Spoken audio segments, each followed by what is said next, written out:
Collapse of Silicon Valley Bank. The second biggest bank collapse in U.S. history. Silicon Valley Bank collapsed on Friday. The collapse of Silicon Valley Bank is causing shockwaves across the entire business world. The Silicon Valley Bank. The second biggest bank collapse in U.S. history. It is the epicenter of tech startups.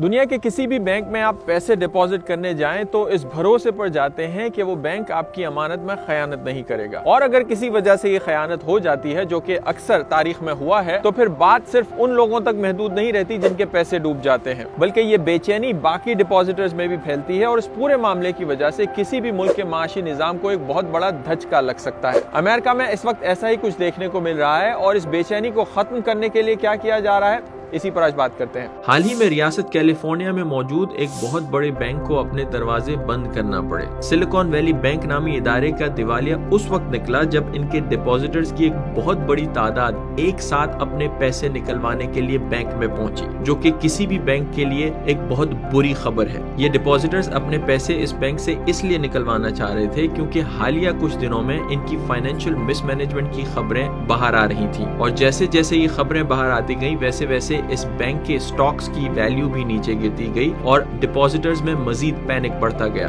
हुकूमती आदाद शुमार के मुताबिक इस bank में लोगों ने तकरीबन 175 billion dollar के डिपॉजिट कराए हुए थे, और जब एक साथ अपने पैसे वापस निकलवाने लोग आए, जिसे यहाँ पर बैंक रन कहा जाता है, तो इस बैंक के पास वो पैसे मौजूद नहीं थे। ऐसी सूरत में अमेरिका में ऐसे इदारों के असासों को बेचकर डिपॉजिटर्स को अपने पैसे दिए जाते हैं। अमेरिका में कानूनी तौर पर हर शहरी के जो बैंक में पैसे जमा होते हैं वो $2.5 लाख तक इंश्योर्ड होते हैं। मीनिंग ये कि किसी भी सूरत में अगर वो बैंक कोलैप्स होता है तो हुकूमत $2.5 लाख तक के पैसे को इंश्योर करके रखती है, और वो पैसे उन्हें हुकूमत वापस देती है, जिसे यहाँ पर FDIC इंश्योरेंस कहा जाता है। इस केस में भी लोगों को इसी तरह इनके पैसे वापस दिए जाएंगे, लेकिन बहुत सारे ऐसे डिपॉजिटर्स भी हैं जिनके पैसे $2.5 लाख से ज्यादा बैंक में मौजूद थे, और अब कुछ अखबारी रिपोर्ट्स के मुताबिक उन्हें भी कॉम्पनसेट किया जाएगा। SVB बैंक के कोलैप्स होने के फौरन बाद न्यूयॉर्क में सिग्नेचर बैंक नामी एक और बैंक कोलैप्स हुआ। इस बेचैनी की वजह से जब इस बैंक के भी डिपॉजिटर्स अपने पैसे निकलवाने एक साथ पहुंचे तो उनके पास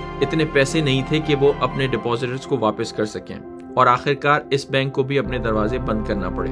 अब सवाल यह है कि ये जो छोटे बड़े डिपॉजिटर्स हैं उनको तो हुकूमत अपने पैसे वापस लौटा देगी, लेकिन ये जो बड़े बड़े फाइनेंशियल इंस्टीट्यूशंस हैं, बैंक्स हैं, क्या उनको भी हुकूमत बचाएगी, रेस्क्यू करेगी? इस सवाल से एक नई बेचैनी पैदा हो रही है, क्योंकि जब भी हुकूमत इन प्राइवेट इदारों को बचाने जाती है तो वो टैक्स पेयर्स के पैसे इस्तेमाल करते हैं। तो क्या हुकूमत को टैक्स पेयर्स के पैसे इस्तेमाल करके इन बैंकरप्ट इदारों को बचाना चाहिए? इस सवाल का जवाब ढूंढने के लिए अमेरिका में फिलहाल काम जारी है।